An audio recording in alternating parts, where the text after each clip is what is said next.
55 प्रद्युम्न कथा। इस अध्याय में बतलाया गया है कि किस तरह भगवान कृष्ण के पुत्र रूप में प्रद्युम्न का जन्म हुआ और किस तरह फिर शंबर असुर ने उसका अपहरण कर लिया। इसमें इसका भी वर्णन हुआ है कि प्रद्युम्न किस तरह शंबर को मारकर अपनी पत्नी समेत घर लौटे। जब भगवान वासुदेव के अंशरूप कामदेव शिव जी के क्रोध से भस्म हो गए तो वे रुक्मिणी की कुख से प्रद्युम्न के अंशरूप में पुनः उत्पन्न हुए। शंबर नामक असुर ने इन्हें अपना शत्रु मानकर प्रसूति गृह से ही, जब ये 10 दिन के भी नहीं थे, उनका अपहरण कर लिया। उसने प्रद्युम्न को समुद्र में फेंक दिया और फिर अपने राज्य को चला गया। एक बलशाली मछली प्रद्युम्न को निगल गई जिसे मछुओं ने जाल में फंसा लिया। उन्होंने इस बड़ी मछली को ले जाकर शंबर को भेंट किया और जब उसके रसोइयों ने उसे काटा तो उसके पेट से एक बालक मिला। रसोई ने इस बालक को मायावती दासी को दे दिया जो उसे देखकर चकित हो गई। तभी नारद सुनी ने वहां आकर इस बालक के बारे में उसे सब बतलाया। मायावती वास्तव में कामदेव को पत्नी रति देवी थी। अपने पति को नवीन शरीर धारण करके फिर से जन्म लेने की प्रतीक्षा करते हुए उसने शंबर के घर में खाना बनाने की नौकरी कर ली थी। चूंकि अब यह जान गई थी कि यह बालक कौन है, अतः उसके प्रति उसमें उत्कट स्नेह प्रकट होने लगा। अल्पकाल में ही प्रद्युम्न युवक हो गया और अपने सौंदर्य से स्त्रियों को मुग्ध करने लगा। एक बार रति देवी प्रद्युम्न के पास गई और माधुर्य भाव में अपनी भौहें मटकाने लगी। उसे मां कहकर संबोधित करते हुए प्रद्युम्न ने टिप्पणी को कि वह अपने समुचित वात्सल्य भाव को त्याग कर कामुक प्रेमिका की तरह आचरण क्यों कर रही है। तब रति ने प्रद्युम्न को बतलाया कि वे दोनों कौन हैं। उसने प्रद्युम्न को सलाह दी कि वह शंबर असुर को मारे जिसके लिए उसने उसे महामाया नामक योग मंत्रों की शिक्षा दी। प्रद्युम्न ने शंबर के पास जाकर उसे अनेक प्रकार से अपमानित करके क्रुद्ध किया तथा लड़ने के लिए ललकारा। इस पर शंबर ने क्रुद्ध होकर अपनी गदा उठाई और बाहर निकल आया। उसने प्रद्युम्न पर अनेक जादू टोने किए किंतु प्रद्युम्न ने महामाया मंत्रों के बल पर उन सबों को छूमंतर कर दिया और तब अपनी तलवार से शंबर का सिर छिन्न कर दिया। उस समय रति देवी आकाश में प्रकट हुई और वह प्रद्युम्न को द्वारका ले गई। जब प्रद्युम्न तथा उसकी पत्नी कृष्ण के अंतःपुर में प्रविष्ट हुए तो अनेक सुंदरी स्त्रियों ने सोचा कि वे साक्षात कृष्ण हैं। उनका रूप तथा वेश भगवान जैसा ही था। वे क्रिया लजावश इधर उधर भागकर छिप गईं, किंतु थोड़ी देर बाद उन्हें प्रद्युम्न तथा कृष्ण के रूपों में थोड़ा अंतर दिखा तो वे समझ गईं कि यह कृष्ण नहीं है। अतः उन्होंने चारों ओर से उन्हें घेर लिया। जब रुक्मिणी देवी ने प्रद्युम्न को देखा तो वे मातृ प्रेम से अभिभूत हो उठी और तुरंत उनके स्तनों से दूध चूने लगा। यह देखकर कि प्रद्युम्न बिल्कुल कृष्ण ही जैसा दिखता है, वे पता लगाने के लिए उत्सुक हो उठी कि वह कौन है। उन्हें स्मरण हो आया कि किस तरह उनका एक पुत्र प्रसूति गृह से चुरा लिया गया था। उन्होंने सोचा, यदि वह अभी जीवित है तो वह मेरे समक्ष खड़े इस प्रद्युम्न की ही आयु वाला होगा। जब वे इस तरह सोच विचार कर रही थीं तभी कृष्ण देव को तथा वसुदेव के साथ वहां आ गए। यद्यपि कृष्ण सारी स्थिति को भली भांति समझ गए थे किंतु वे मौन रहे। तभी नारद मुनि आए और उन्होंने सारी बातें बतलाईं। सभी लोग यह वृत्तांत सुनकर चकित थे और उन्होंने परम प्रसन्नता पूर्वक प्रद्युम्न को गले लगा दिया। क्योंकि प्रद्युम्न का सौंदर्य कृष्ण के सौंदर्य से काफी कुछ मिलता जुलता था, अतः प्रद्युम्न के प्रति मातृ स्नेह रखने वाली प्रिया उन्हें अपने प्रेमी के रूप में देखने लगीं। चूंकि वे कृष्ण के हूबहू प्रतिबिंब थे, अतः उनका इस प्रकार से उन्हें देखना स्वाभाविक था। श्री शुक्वाच कामस्तु वासुदेवांशो दब्धः प्रागरुग्धमयुना देहोपत्तय भूयस्तमेव प्रतिपद्मयत। 1। शुकदेव गोस्वामी ने कहा, वासुदेव का अंश कामदेव पहले ही रुद्र के क्रोध से जलकर राख हो चुका था। अब नवीन शरीर प्राप्त करने के लिए वह भगवान वासुदेव के शरीर में पुनः लीन हो गया। तात्पर्य: श्रील रूप गोस्वामी ने कृष्ण संदर्भ अनुच्छेद 87 में गोपाल तापनी उपनिषद का निम्नलिखित श्लोक 2.40 यह सिद्ध करने के लिए उद्धृत किया है कि कृष्ण तथा रुक्मिणी के पुत्र प्रद्युम्न वही प्रद्युम्न हैं जो भगवान कृष्ण के शाश्वत चतुरंगी स्वांशों अर्थात चतुर्व्यूह में से एक सदस्य हैं। यत्रासो संस्थित कृष्ण श्रीभी शकत्या समाहित रामान्युद्ध प्रचुम रुक्मिण्या सहितो विभु। द्वारका में सर्वशक्तिमान एवं पूर्ण शक्तियों से समन्वित भगवान कृष्ण अपने 3 अंशों बलराम, अनिरुद्ध तथा प्रद्युम्न समेत रह रहे थे। श्रीमद् भागवत के इस श्लोक के संदर्भ में कृष्ण संदर्भ में आगे बतलाया गया है कि रुद्र ने जिस कामदेव को क्रुद्ध होकर भस्म कर दिया था वे इंद्र के अधीन देवता है। यह काम देवता आदि कामदेव प्रद्युम्न का अंश है, जबकि प्रद्युम्न वासुदेव के स्वांश हैं। अपने आप नवीन शरीर प्राप्त करने में अक्षम होने पर कामदेव प्रद्युम्न के शरीर में प्रवेश कर गया, अन्यथा रुद्र का कुभाजन होने के कारण उसे सदा के लिए बिना शरीर के रहना पड़ता। श्रील प्रभुपाद ने श्रीधर भागवत के तात्पर्य 14 जनवरी 1930 में भगवान कृष्ण के प्रथम पुत्र प्रद्युम्न के परम पद की पुष्टि की है कि प्रद्युम्न तथा अनिरुद्ध भी भगवान के अंश हैं, वे भी विष्णु तत्व हैं। द्वारका में भगवान वासुदेव अपने स्वांशों संकर्षण, प्रद्युम्न तथा अनिरुद्ध के साथ अपनी दिव्य लीलाओं में व्यस्त रहते हैं, अतएव इन तीनों में से हर एक को भगवान कहकर पुकारा जा सकता है। Exclamation mark. श्रील श्रीधर स्वामी के अनुसार प्रद्युम्न का जन्म रुक्मिणी की कोख से जाम्बवती के साथ कृष्ण के विवाह तथा उनके अन्य विवाहों के पूर्व हुआ था। बाद में प्रद्युम्न शंबर के महल से वापस आए, किंतु इसके पूर्व की शुकदेव गोस्वामी कृष्ण की अन्य पत्नियों के साथ उनकी लीलाओं का वर्णन करें। सांतत्य दृष्टि से वे प्रद्युम्न की पूरी कथा कह सुनाएंगे।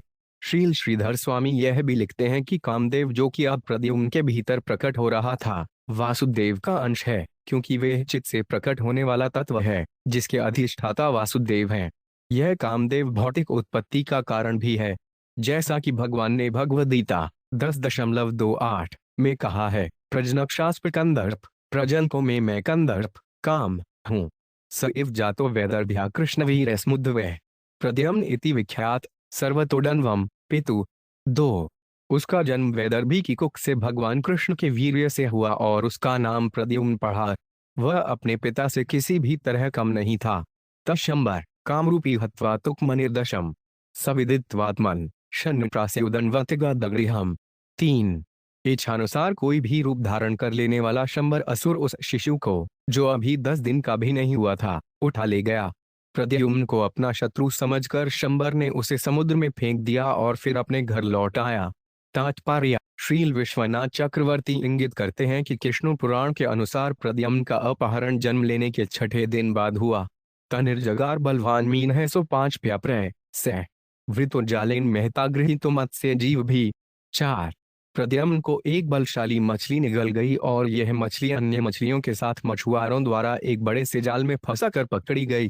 तम शंबरायक एवर्ता उपायनम सुदा महान सन्नीतवाभयन सुदितिन अद्भुतम। 5 मछुआरों ने वह असामान्य मछली लाकर शंबर को भेंट कर दी, जिसके रसोई उसे रसोई घर में ले आए, जहां वे उसे कसाई के चाकू से काटने लगे। इरिष्ठा तदुद्रे बालमायावतन्यवेद्यन नारदो 5 कथयत सर्वतस्या षट्मितचरेतस बालस्य तत्वमुत्पत्ति मत्स्योदनिवेशनम। 6 मछली के पेट में बालक पाकर रसोइयों ने यह बालक मायावती को दे दिया, जो चकित रह गई। तब नारद मुनि प्रकट हुए और उन्होंने उससे बालक के जन्म तथा मछली के पेट में उसके प्रवेश की सारी बातें कह सुनाई। साक्ष कामस्य वै पत्नीरतिर नाम यशस्विनी पतिर्निर्दग्धदेह से देहोत्पत्तिम प्रतीक्षति। 7 निरूपिता शब्बरेंसा सुदौड़ न साधने कामदेव शिशु बुधवा चक्र स्नेहितदार भके। 8 वस्तुतः मायावती कामदेव की सुप्रसिद्ध पत्नी रति थी। वह अपने पति द्वारा नवीन शरीर प्राप्त करने की प्रतीक्षा में थी, क्योंकि उसके पति का पिछला शरीर भस्म कर दिया गया था। मायावती को शंबर द्वारा तरकारियां तथा चावल पकाने का काम सौंपा गया था। मायावती समझ गई थी कि यह शिशु वास्तव में कामदेव है, अतएव वे उससे प्रेम करने लगी थी। तात्पर्य। श्रील विश्वनाथ चक्रवर्ती ने इस कथा की व्याख्या इस प्रकार की है, जब कामदेव का शरीर जलकर राख हो गया तो रति ने कामदेव को दूसरा शरीर प्रदान कराने के लिए शिवजी की आराधना की। शंबर भी आशीर्वाद प्राप्त करने के लिए शिवजी के पास आया था। उन्होंने उसे पहचान लिया और कहा कि पहले तुम आशीर्वाद मांगो। रति को देखकर शंबर कामवश हो गया, अतः उसने कहा कि वरदान में वे रति को चाहता है। शिवजी ने हाँ कर दी। तब शिवजी ने व्याकुल रति को सांत्वना दी कि तुम इसके साथ जाओ और इसके घर में ही तुम्हें मनवांछित फल प्राप्त होगा। तत्पश्चात रति ने शंबर को अपनी मोहिनी शक्ति से मोह लिया और मायावती नाम रखकर उसी के घर में पवित्र सती की तरह रहने लगी। नातिदीर्घेन कालेन सकारुण्यरूढ्योर्ने जयामास नारीणा वीक्षन्तीन आचर विभ्रमम। 9 कुछ काल बाद कृष्ण के इस पुत्र प्रद्युम्न ने पूर्ण यौवन प्राप्त कर लिया। वह उन सारी स्त्रियों को मोहने लगा जो उसे देखती थीं। सातम पत्नी पद्मदलायतेषां प्रलम्ब बाहुनलोक सुंदरम सवीढासोतभित श्रुवेशति प्रीत्योपतस्थे रतिर्सवर्तय।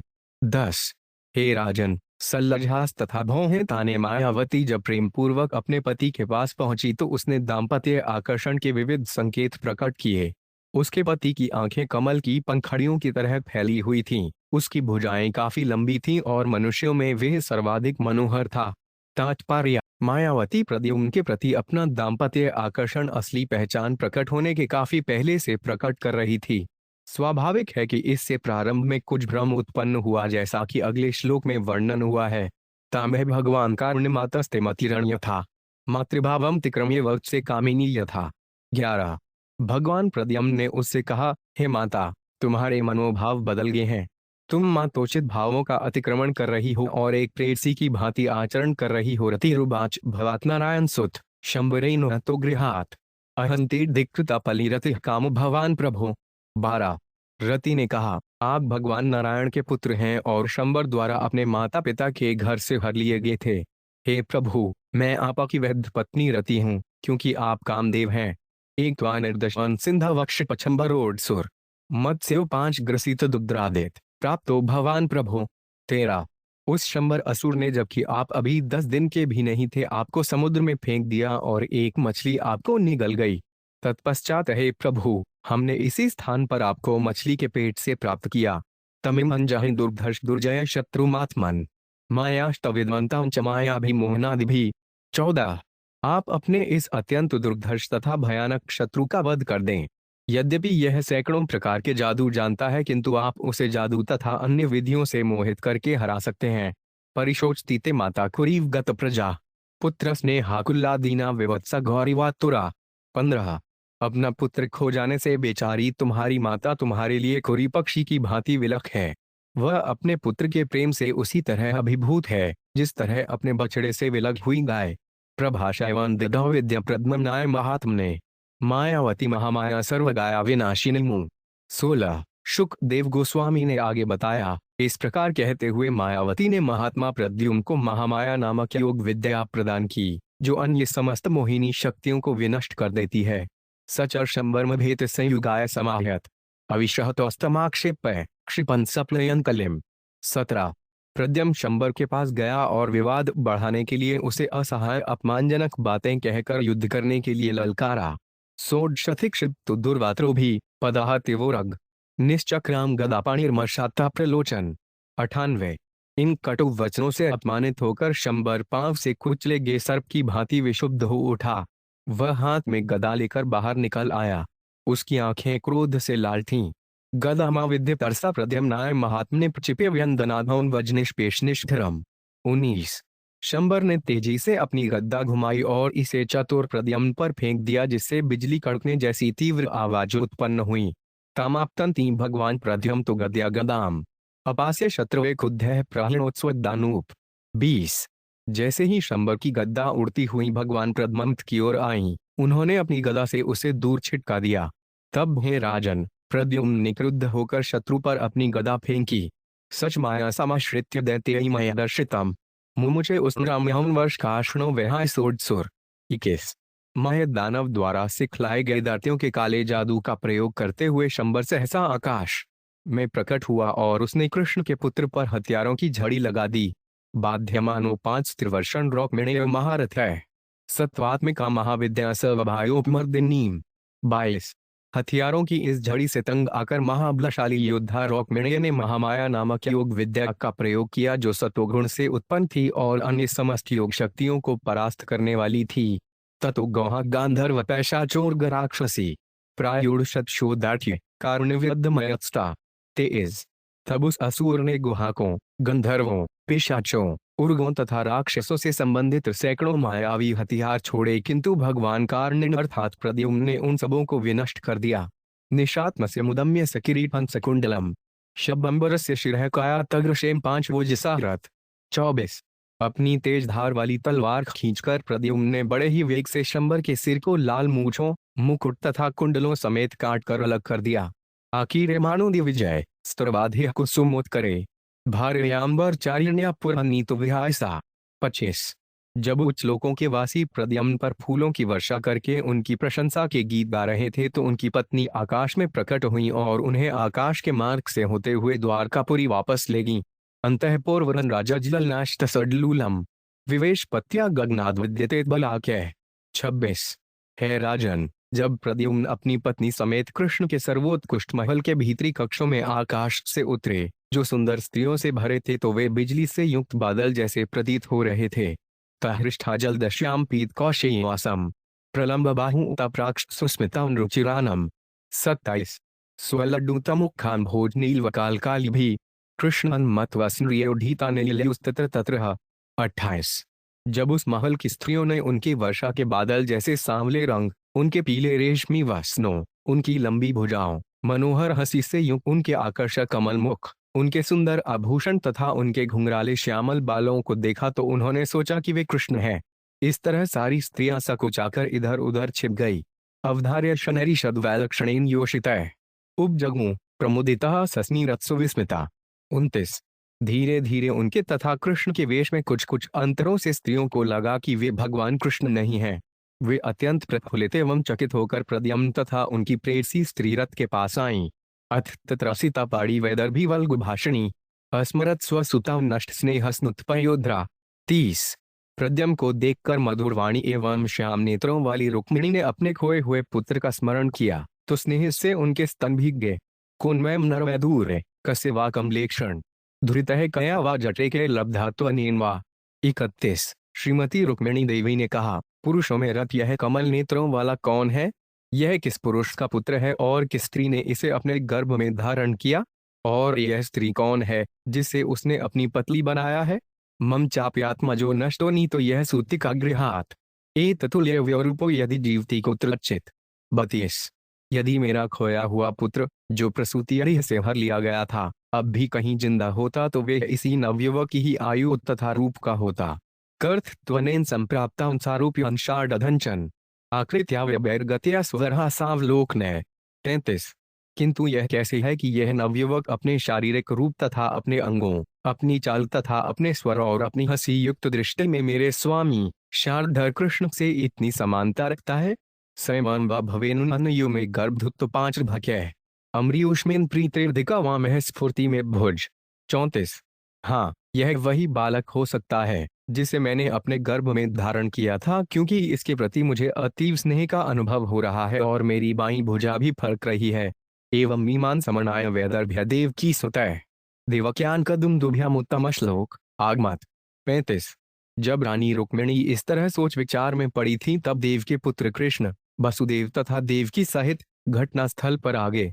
विज्ञातार्थोटी भगवान श्रीनिवास जनार्दन नारदो 5 दकथयत सर्वशंभराहरणादिकम 36 यहाँ भी भगवान जनार्दन यह भली भांति जानते थे कि क्या हुआ है, किंतु वे मौन रहे। तथापि नारद मुनि ने शंबर द्वारा बालक के अपहरण से लेकर अब तक की सारी बातें कह सुनाई। तछुत्वा महदाश्चर्य कृष्णांतपुर्योषित अदभ्यनंदन बहुनब्दानष्टमृत विवाक्तम 37 जब भगवान कृष्ण के महल की स्त्रियों ने इस अत्यंत आश्चर्यमय विवरण को सुना तो उन्होंने बड़े ही हर्ष के साथ प्रद्युम्न का अभिनंदन किया, जो वर्षों से खोए हुए थे किंतु अब इस तरह लौटे थे मानो मृत्यु से लौट आए हों। देव की वसुदेवश्च कृष्ण रामो तथा स्त्री दंपति तौपरिश्वजय रुक्मिणी चयुर्पुदम 38 देव की वसुदेव कृष्ण बलराम तथा महल की सारी स्त्रियों विशेषतया रानी रुक्मिणी ने तरुण दंपति को गले लगाया किया और आनंद मनाया। नए फम प्रद्यमायात्मा करण यद्वार कौक्सय अहो मृत्युवाया तो बालोदिष्टग्रेति हाब्रुवन 39 यह सुनकर कि खोया हुआ प्रद्युम्न घर आ गया है, द्वारकावासी चिल्ला उठे, ओह विधाता ने इस बालक को मानो मृत्यु से वापस आने दिया है। ये वह मुहुः पितृस्वरूप निजेश भावा स्तन पात्रो ये भजन रह रुधत भावा चित्र न तत्खलु रमास्पद बिंब बिंबे कामे स्मरेन क्षत्रशे किमुतायनार्य 40 यह कोई आश्चर्य की बात नहीं कि महल की स्त्रियां जो प्रद्युम्न के प्रति मातृ स्नेह रखती, एकांत में उनके प्रति प्रेम आकर्षण का अनुभव करने लगी मानो वे उनके स्वामी हों। दरअसल प्रद्युम्न लक्ष्मी की आश्रय भगवान कृष्ण के सौंदर्य के पूर्ण प्रतिबिंब थे और उनकी आंखों के सामने साक्षात कामदेव के रूप में प्रकट हुए थे। क्योंकि उनकी माता जैसे पद को प्राप्त स्त्रियों को भी उनके प्रति दाम्पत्य आकर्षण का अनुभव हुआ, तो फिर इस विषय में क्या कहा जा सकता है कि उन्हें देखकर अन्य स्त्रियों ने क्या अनुभव किया होगा। तात्पर्य जैसा कि श्री विश्वनाथ चक्रवर्ती व्याख्या करते हैं, जब भी अंतःपुर कुक स्त्रियां प्रद्युम्न को देखती उन्हें तुरंत अपने स्वामी श्री कृष्ण का स्मरण हो आता। श्रील प्रभुपाद ने भगवान कृष्ण में निम्नानुसार टीका की है। श्रील सुखदेव गोस्वामी ने बतलाया है कि प्रारंभ में अंतःपुर में रहने वाली प्रद्युम्न की सारी माताओं तथा भी माताओं ने उन्हें कृष्ण समझा और दाम्पत्य प्रेम की इच्छा से दूषित होने से सकुचागी। इसकी व्याख्या यह है कि प्रद्युम्न का स्वरूप हूबहू कृष्ण जैसा था और वे साक्षात कामदेव थे। इसलिए इसमें आश्चर्य को कोई बात न थी जब प्रद्युम्न की माताओं तथा अन्य स्त्रियों ने उन्हें इस प्रकार समझा। इस कथन से स्पष्ट है कि प्रद्युम्न के शारीरिक लक्षण कृष्ण से इतने मिलते जुलते थे कि उनकी माता तक को उनके कृष्ण होने का भ्रम हो गया। इस प्रकार श्रीपद भागवत के 10वें स्कंद के अंतर्गत प्रहुत कथानायक 55वें अध्याय के श्रील भक्ति वेदांत स्वामी प्रभुपाद के विनीत सेवकों द्वारा रचित तात्पर्य पूर्ण हुए।